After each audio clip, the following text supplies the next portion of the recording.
Welcome everyone to LinkedIn Live. I'm Marc Stcherbina from Winning EQ. The plan is to drop some golden nuggets of wisdom on you all about leadership. And I have a special guest that's going to help me do that today. And I don't want to waste any more time. I want to get him in here. Let me tell you a little bit about our guest, Sam Harris. So Sam enjoyed an illustrious career as a professional rugby player for a decade. He played mainly in Australia. He had a little stint in Japan as well. And in fact, we were teammates for 2 of those years in Sydney, playing for the New South Wales Waratahs, where we became good friends. And after Sam retired from playing, he went into coaching. Now, after returning to Japan for another stint as a professional rugby coach, this time he was an assistant coach in Tokyo. He then stepped into the head coaching role here in the US, first with AG Rugby in Austin, Texas, and now with the Chicago Hounds. And he's about to go into his second season of Major League Rugby with the Hounds. It is with immense pleasure that I welcome the mercurial Sam Harris. In you come, Sammy. Welcome, mate. There you are with the official logo. It's go time. Yeah, thanks, Marc. Great to be here. Love what you're doing in this space and trying to educate and collaborate and all this stuff. So, yeah, happy to give up some time and have a chat. And we really appreciate it, Sam. I know you're a busy man. Like I said, you're about to head into the first round of 2024 for Major League Rugby. So you've carved out a little bit of time to impart your wisdom and knowledge. For the folks that are maybe listening and watching now, this is a part 2 of what I presented last week just in a solo LinkedIn Live, all about how to create and maintain a winning culture, a bulletproof, strong, sustainable culture, whether in your team, your organization. And I thought of you straight away to follow up from that. I'm like, okay, I've given my experience of how to create that. Why don't we talk to someone who's literally in the throes of it right now and has had to do it as a head coach in professional rugby in essentially a startup league in America, all the challenges that come with that. So no better person to speak about culture than you, Sam. When I've looked at your leadership and seen what you've been able to create, I think it's safe to say that you're culture driven as a leader and as a coach. What does a healthy culture look like to you? That's a good question, Marc. I think good questions here, Sam. Yeah, I know. It's a funny paradox for me because I almost call culture the C word because I don't actually like to say it and project it. I just like to live it and build it. And so, if attempting to build culture every day, day in, day out, everything driven towards that. But in the same breath, I don't want to say, this is our culture. We're building a good culture. The less times I can say that and people in my organization say it rather than live it is all the better for it. So from a leadership point of view, you got to give everybody purpose. You got to set the bar and show everybody where we're going. And then once you do that, you build a team around you, and I think without the team of staff around you, you're not able to do that. And I think it's been really interesting here in America, in Austin, as you mentioned. Year 1, very early doors, was scrambling. It felt like I was always playing catch up. Year 2, we put the right systems in place, the right people in place, and we were in the right trajectory. And we built a really strong culture. And then coming to Chicago, new franchise. It was put together so fast. So we came together in November 1. Well, I got the job November 1, and then we came together mid-January, first game, start of February. And again, I was just chasing my tail, and I didn't have the right people in the right places. And so I think that now we're moving into year 2 here in Chicago, and we're about to set off to San Diego for a 10-day camp, all part of preseason, just the right people, the right planning in place to build that culture. I think that's a key element. And I know it's a long-winded way of saying it, but then the hard work starts with the people and creating the space where people feel safe. You create a safe environment for them to be themselves and for them to ask questions and show vulnerability. and then from there, there's and within those, that's a real connection piece, and then once you know all those pieces, creating an environment where they feel valued. What makes them who they are, and what makes them tick, what motivates them, what's a trigger for them, knowing all that background information, and then really kind of zoning in on the things you need to, then using that to your advantage to make them feel valued. And when I say using it to your advantage, it sounds kind of like it's a tool and it's dark magic, but it's not like that. It's you use the information you have to get the best out of somebody and to make them feel valued. And that's not just players, that's also staff. I think you can do that through positivity as well. I'm a big believer in, I'd much prefer to give someone positive reinforcement than critical feedback. And sure, there's a time and a place to be critical on people. And, sometimes people need it, but then there's other times where, if you're in a 50-50 situation, should I give somebody a pat on the back? Then yes, you definitely should, because you can never give someone enough, praise. And then I think to cap it all off, just to have, a value-based leadership and then kind of as a group, what do you stand for, and what kind of people are you, and how do you treat people, and how do you treat each other? And I think that's, if we always draw back to what our values are, then people have got something to reference and to live to. And to hold each other high to hold each other accountable to, if someone's not living those principles. Fantastic stuff, Senator. A lot of elements there, obviously, that make up a healthy culture, especially from your experience. Now, the opposite to that, you could say, is an unhealthy culture. Can you say that you've ever been part of an unhealthy or toxic, I know is a word that gets thrown around, culture, either as a player or a coach in any organization? Yeah, I don't actually know if I've ever been part of a toxic culture, but some dysfunctional cultures for sure. But I don't know if I've ever been part of a toxic one. But I've heard of many horror stories of, where it's come from, whether it be from leaders in the team that have some dissent in decision making, or just the way that, the head coach or coaches lead the group and players not happy with that. And again, coming back to those elements that I was speaking to, if you don't feel valued as a player or staff, then, what are you doing it for? And I think, something that I've said to my players is that, when they arrive at the doors here at SeatGeek Stadium where we train and play, I want them to feel like they're exactly where they want to be. They wouldn't want to be anywhere else. They walk through those doors, they've got their locker room, we train really hard, very intensely, but we're only here for a short time. And when we're here, we really enjoy each other's company and really enjoy trying to get better every day. Sammy, you sound like a real life Ted Lasso here, mate. loving all of this. I agree. Well, Stabby, sorry to interrupt. You and me are good friends. We spent a lot of time together, and I think if me and you melded into one person, I think we'd be very close to something like Ted Lasso. Thank you, mate. I thought you were going to say I'd be Beard and you'd be Lasso, and I challenge you. I think you're more Lasso than I am. Thank you, mate. I agree with you.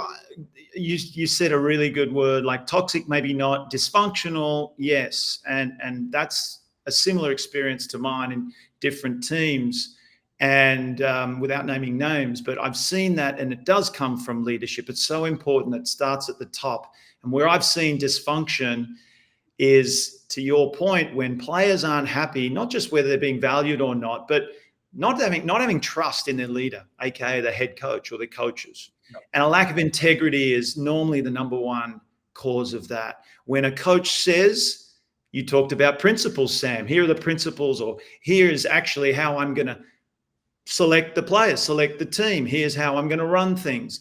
And then they do something that's not aligned with that, you lose respect. So that's one thing I've always thought as a leader, and some of the best coaches that you and I have both had, their coaching philosophy, their leadership philosophy has been, we're not here to be friends with the players.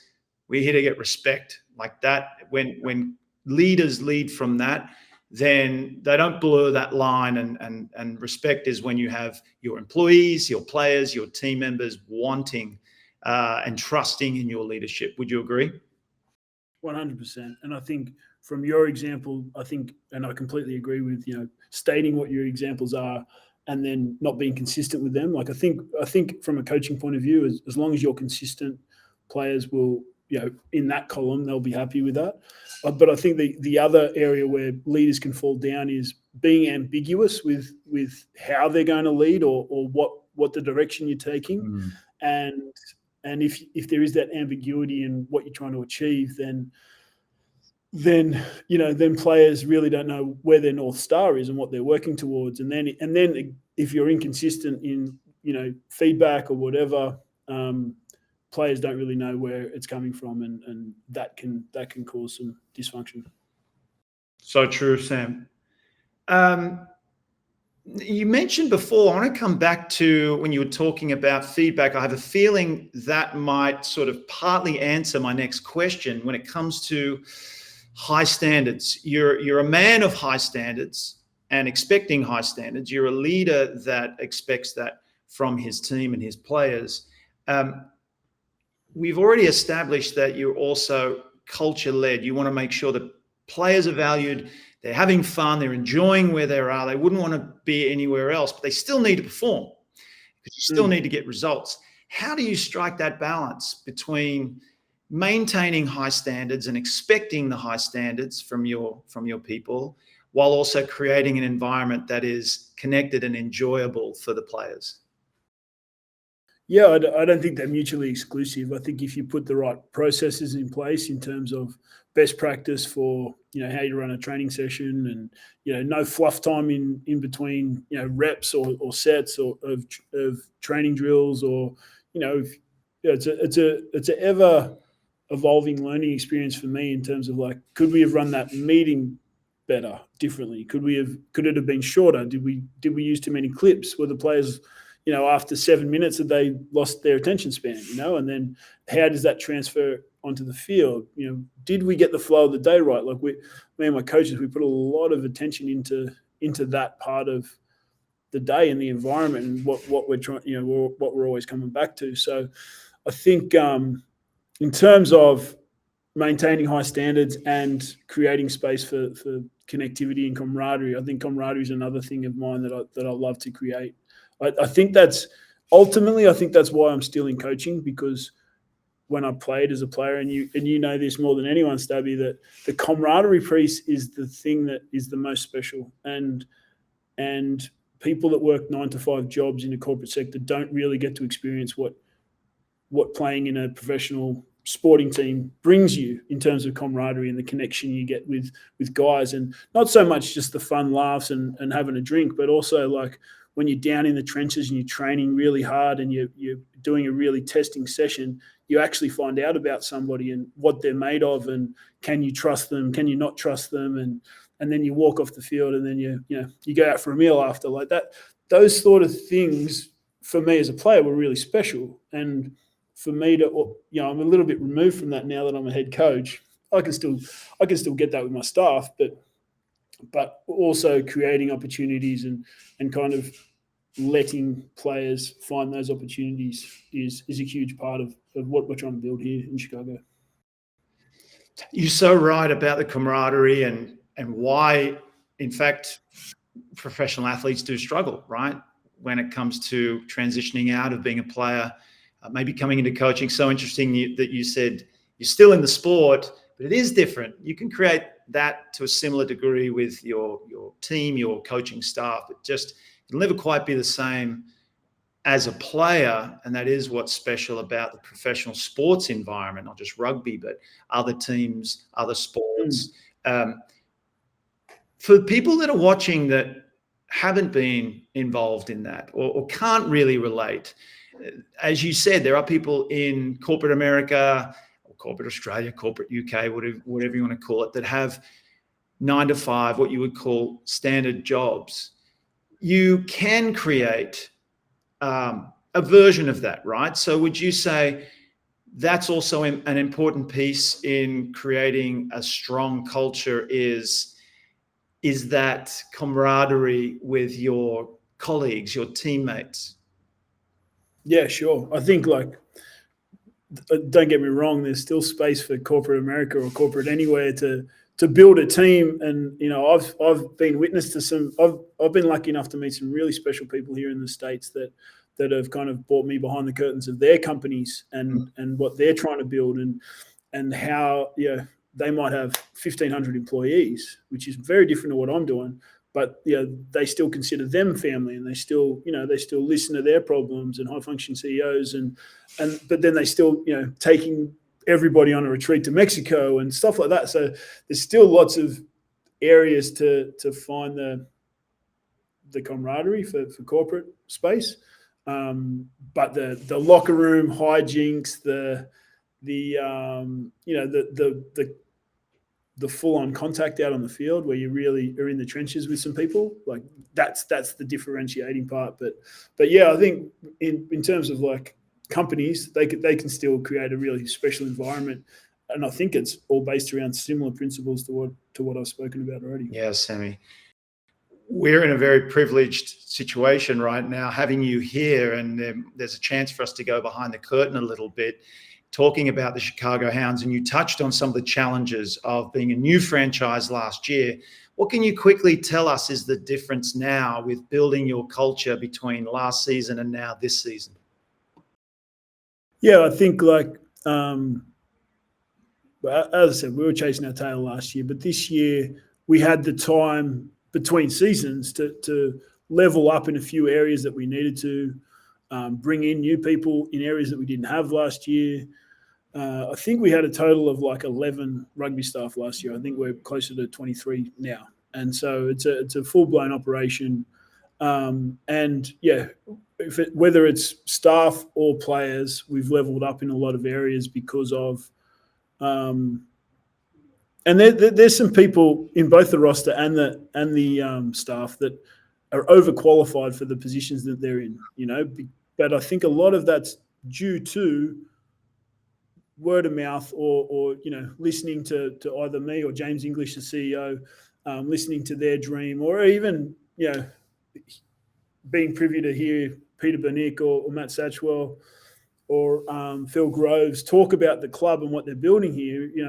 I think people are starting to understand that this culture that we're building here in Chicago is something that people would like to see for themselves and see if what they're hearing is right. And yeah, so especially in the staff, I've got some people that are way too qualified to be in the positions they're in, and they're contributing like they're getting paid millions of dollars, but they're not. So, but they're coming to work with a smile on their face and really enjoying being part of it. So that kind of stuff, makes me happy and fulfilled. And we haven't even kicked the ball yet, and we don't know how the season's going to go, but I do know that people are really enjoying coming to work every day.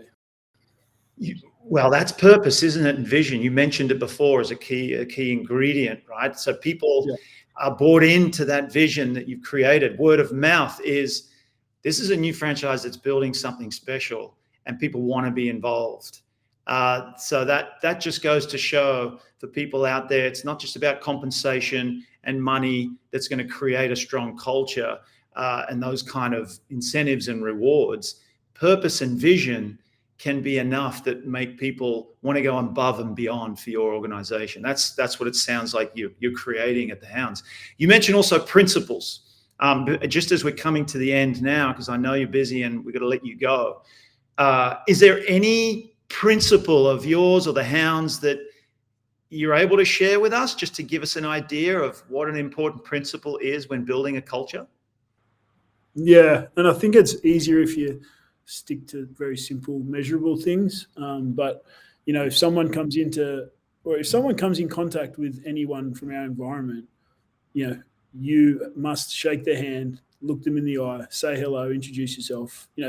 Simple stuff like that. That you're a very welcoming, open person that makes that person, if they're here in our environment here in SeatGeek or Dogtown, we call it, that they feel welcomed and that they enjoy their experience here.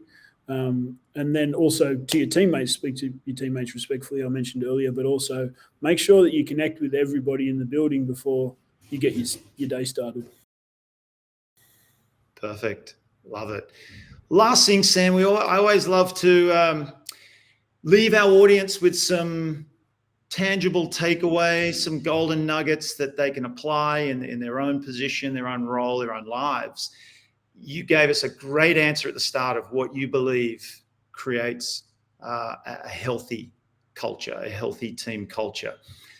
Are you able to summarize and bring that down to us in some snippets? There are 3 to 5 things. I think you mentioned about 5 things. Give us a recap again of the 5 essential ingredients that make up a winning culture for you. Yeah, easy. Purpose, connection, making people feel valued, and also feeling valued yourself.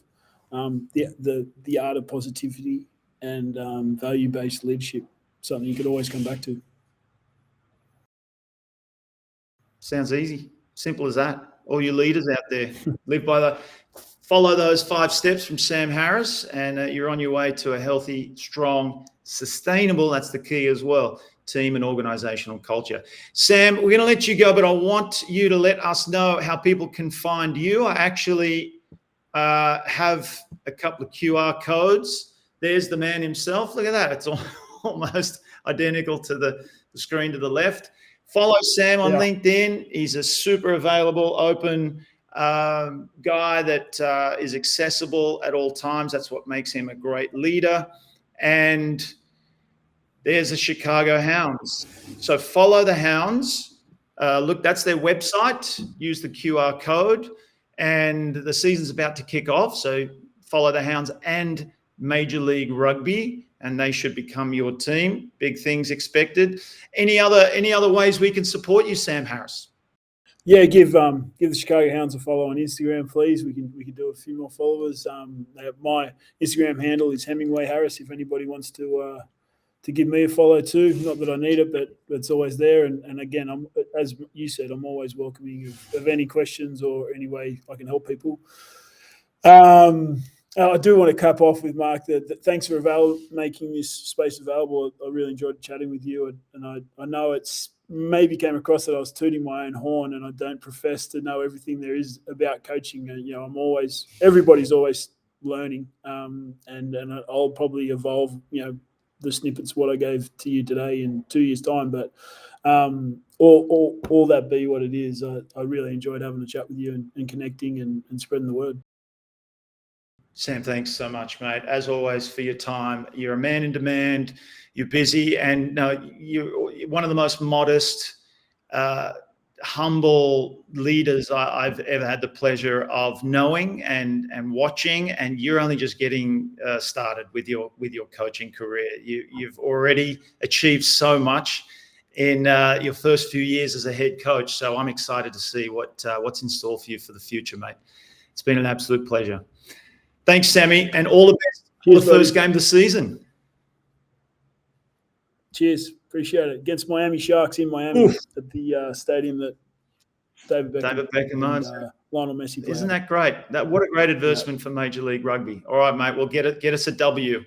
Sounds great. All right. Thanks, Sam. See you, mate. Wow. What an absolute treat.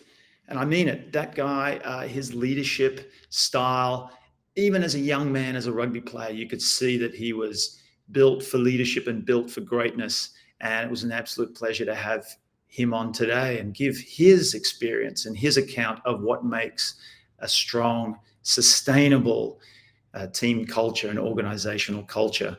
Perfectly said, and lots of takeaways for you as well.